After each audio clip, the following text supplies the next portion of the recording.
जिला बंगमुंडा पंचायत पूर्वतन सरपंच मिशन शक्तिर गरीब महिला 40 लक्ष अधिक टंका नहीं वर्तमान धारा छुआ न देउना बोली तुसरा थाना हेला अभियोग।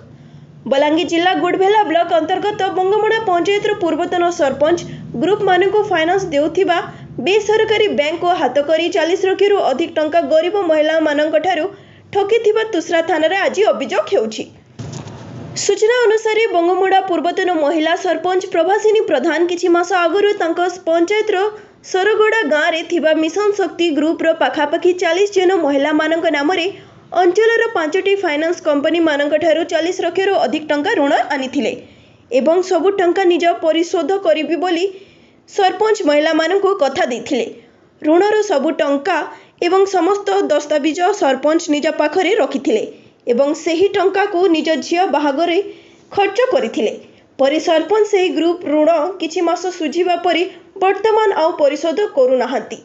फलरे वर्तमान फाइनान्स कंपनी रो कर्मचारी माने जहा जहांको नाम रे ऋण निया जाइछि सेमानंको टंका देबा पई धमक चमक दे अत्याचार आरंभ करिथिबा जणा पड़िछि एवं सबुतक टंका नेथिबा पूर्वतन सरपंच को महिला माने टंका सुझिबा पई कहिले सरपंच धमक चमक देउथिबा अभियोग होइछि एवं न्यायर पाई आज तुसरा थानार द्वारस्थ होइछंती महिला माने।